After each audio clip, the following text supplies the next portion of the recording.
The House at Pooh Corner by A. Milne.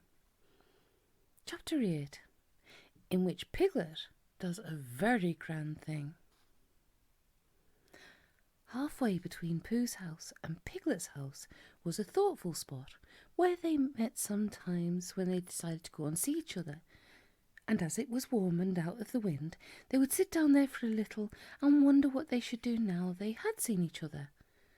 One day, when they decided not to do anything, Pooh made up a verse about it so that everybody should know what the place was for. This warm and sunny spot belongs to Pooh, and here he wonders what he's going to do. Oh, bother, I forgot. It's Piglet's too.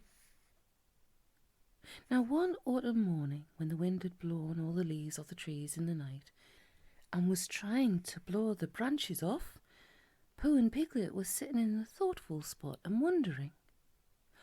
"What I think," said Pooh, "is I think we'll go to Pooh Corner and see Eeyore, because perhaps his house has been blown down, and perhaps he'd like us to build it again." "What I think," said Piglet, "is I think we'll go and see Christopher Robin, only he won't be there, so we can't." "Let's go and see everybody," said Pooh, "because when you've been walking in the wind for miles and you suddenly go into somebody's house and he says, 'Hello, Pooh, you're just in time for a little smackle or something,' and you are, and it's what I call a friendly day." Piglet thought they ought to have a reason for going to see everybody, like looking for small or organising an expedition, if Pooh could think of something. Pooh could. "We'll go because it's Thursday," he said, "and we'll go to wish everybody a very happy Thursday. Come on, Piglet." They got up, and when Piglet had sat down again, because he didn't know the wind was so strong and had been helped up by Pooh, they started off. They went to Pooh's house first, and luckily Pooh was at home just as they got there, so he asked them in, and they had some.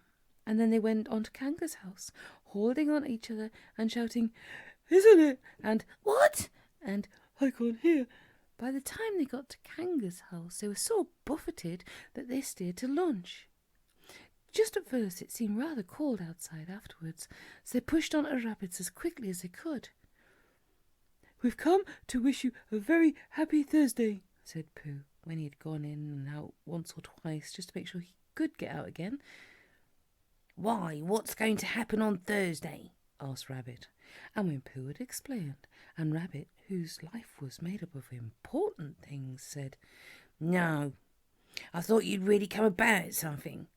they sat down for a little, and by the by Pooh and Piglet went out again. The wind was behind them now, so they didn't have to shout.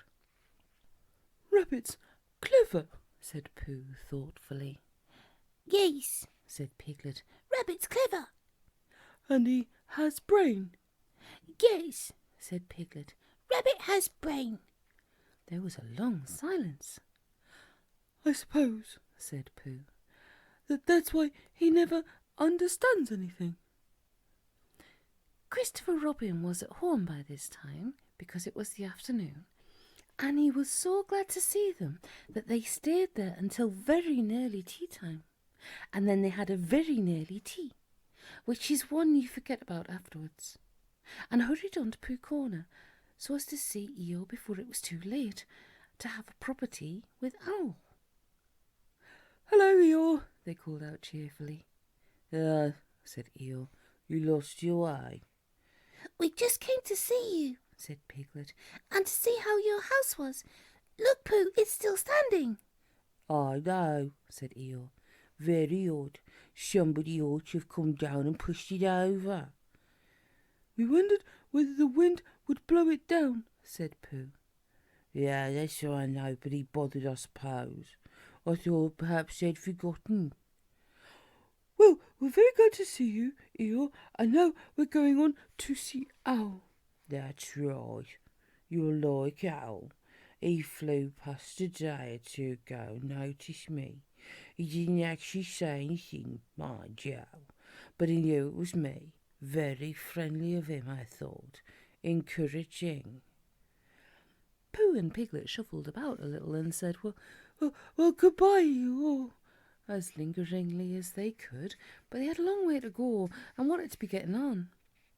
Goodbye, said Eeyore. Mind you don't get blown away, little piglet. You'll be missed. People would say, where's little Piglet been blown to? Really wanting to know. Well, goodbye, and thank you for happening to pass me. Goodbye, said Pooh and Piglet the last time, and they pushed on to Owl's house. The wind was against them now, and Piglet's ears streamed behind him like banners as he fought his way along, and it seemed hours before he got them into the shelter of the 100-acre wood, and they stood up straight again to listen, a little nervously, to the roaring of the gale among the treetops. Supposing a tree fell down, Pooh, when we were underneath it?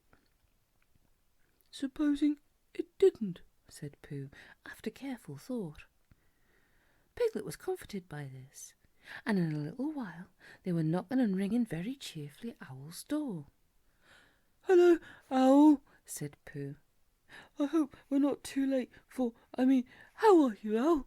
Piglet and I just came to see how you were because it's Thursday. Sit down, Pooh. Oh, sit down, Piglet, said Owl kindly. Make yourselves comfortable. Oh.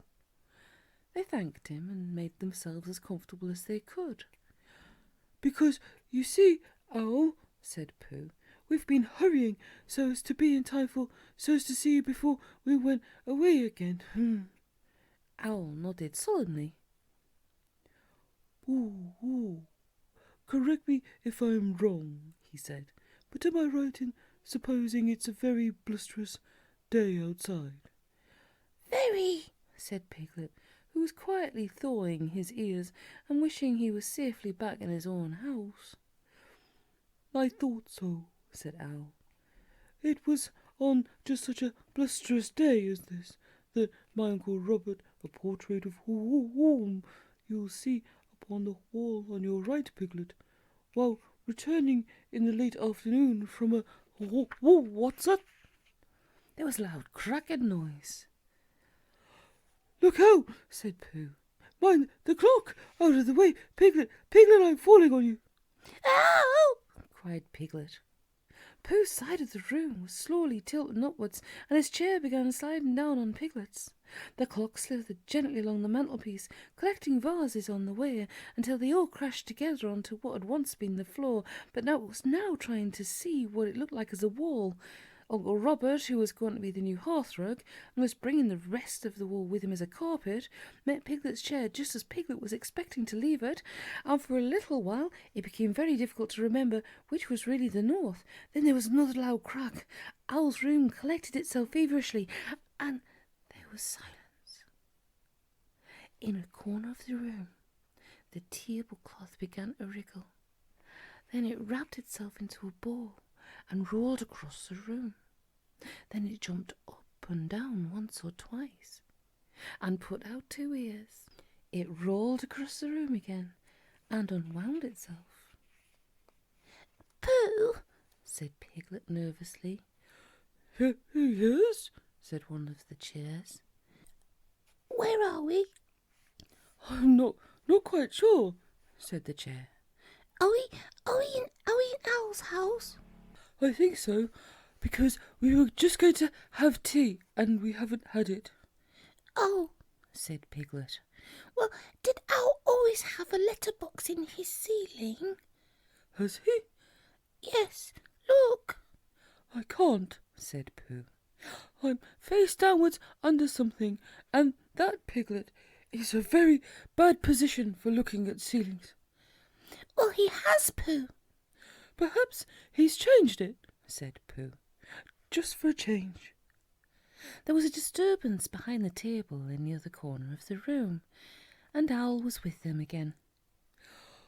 Oh, Piglet, said Owl, looking very much annoyed. Where's Pooh? I'm not quite sure, said Pooh. Owl turned at his voice and frowned at as much of Pooh as he could see. Pooh, said Owl severely. did you do that? No, said Pooh humbly. I don't think so. Then who did? I think it was the wind, said Piglet.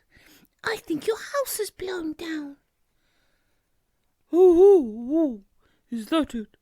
I thought it was Pooh. No, said Pooh. If it was the wind, said Owl, considering the matter, then it wasn't Pooh's fault. No blame can be attached to him. With these kind words, he flew up to look at his new ceiling. Piglet, called Pooh in a loud whisper. Piglet leant down to him. Yes, Pooh? what did he say was attached to me? He said he didn't blame you. Oh, I thought he meant... Oh, I see. Owl, said Piglet. come down and help Pooh. Owl, who was admiring his letterbox, flew down again.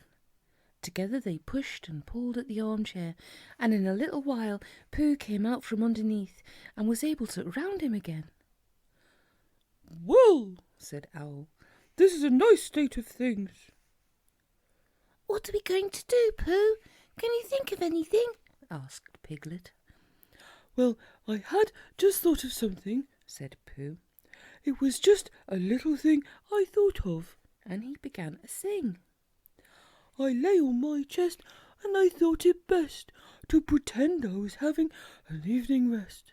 I lay on my tum, and I tried to hum, but nothing particular seemed to come. My face was flat on the floor at that, and it's all very well for an acrobat, but it doesn't seem fair to a friendly bear to stiffen him out with a basket chair. And a sort of squoze which grows and grows is not too nice for his poor old nose. And a sort of scritch is much too much for his neck and his mouth, and his ears and such. That was all, said Pooh. Owl coughed in an unadmiring sort of way and said that if Pooh was sure that was all, they could now give their minds to the problem of escape. Because, said Owl, we can't go out by what used to be the front door. Something's fallen on it. But how else can you go out? asked Piglet anxiously. That is the problem, Piglet, to which I am asking Pooh to give his mind. Pooh sat on the floor, which had once been a wall, and gazed up at the ceiling, which had once been another wall, with a front door in it, which had once been a front door, and tried to give his mind to it.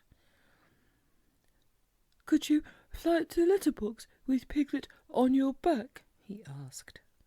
No, said Piglet quickly. he couldn't. Owl explained about the necessary dorsal muscles. He had explained this to Pooh and Christopher Robin once before, and had been waiting ever since for a chance to do it again, because it is a thing which you can easily explain twice before anybody knows what you're talking about. Because, you see, Owl, if we could get Piglet into the letterbox, he might squeeze through the place where the letters come and climb down the tree and run for help. Piglet said hurriedly that he'd been getting bigger lately and couldn't possibly, much as he would like to. And Owl said that he had had his letterbox made bigger lately in case he got bigger letters. So perhaps Piglet might. And Piglet said, But you said the necessary you know what's wouldn't. And Owl said, No, they won't. So it's no good thinking about it. And Piglet said, Then we better think of something else. And began to at once. But Pooh's mind had gone back to the day when he had saved Piglet from the flood, and everybody had admired him so much. And as that didn't happen often, he thought he'd like it to happen again. And suddenly, just as it had come before, an idea came to him. Oh, said Pooh, I've thought of something. Astute and hopeful bear, said Owl. Pooh looked proud at being called a stout and helpful bear, and said modestly that he just happened to think of it.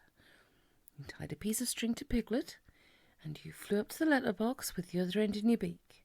and he pushed it through the wire and brought it down to the floor. And you and Pooh pulled hard at this end, and Piglet went slowly up at the other end, and there you were. And there Piglet is, said Owl, if the string doesn't break. Oh, supposing it does? Asked Piglet, really wanting to know. Then we try another piece of string. This was not very comforting to Piglet, because however many pieces of string they tried pulling up with, it would always be the same hymn coming down. But still, it did seem the only thing to do. So, with one last look back in his mind at all the happy hours he'd spent in the forest not being pulled up to the ceiling by a piece of string, Piglet nodded bravely at Pooh and said that it was a very clever plan. It won't break, whispered Pooh comfortingly, because you're a small animal and I'll stand underneath, and if you save us all it will be a very grand thing to talk about afterwards, and perhaps I'll make up a song and people will say it was so grand what Piglet did that a respectful Pooh song was made about it. Piglet felt much better after this, and when everything was ready, he found himself slowly going up the ceiling. He was so proud that he would have called out, "Look at me!" if he hadn't been afraid that Pooh and Owl would let go of their end of the string and look at him. Up we go, said Pooh cheerfully. The ascent is proceeding as expected, said Owl helpfully. Soon it was over. Piglet opened the letterbox and climbed in. Then, having untied himself, he began to squeeze into the slit, through which, in the old days when front doors were front doors, many an unexpected letter that Wall had written to himself had come slipping. He squeezed and he squeezed, and then with one last squeeze, he was out. Happy and excited, he turned round to squeak a last message to the prisoners. "It's all right," he called through the letterbox. "Your tree is blown right over, Owl, and there's a branch across the door, but Christopher Robin and I can move it, and we'll bring a rope for Pooh, and I'll go and tell him now, and I can climb down quite easily. I mean, it's dangerous, but I can do it all right, and Christopher Robin and I will be back in about half an hour. Goodbye, Pooh." And without waiting to hear Pooh's answering, "Goodbye, thank you, Piglet," he was off. "Half an hour," said Owl, settling himself comfortably.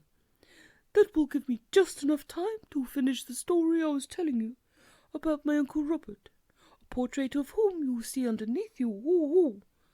Now tell me, where was I? Oh, yes, it was on such a blusterous day as this that my Uncle Robert—" Pooh closed his eyes.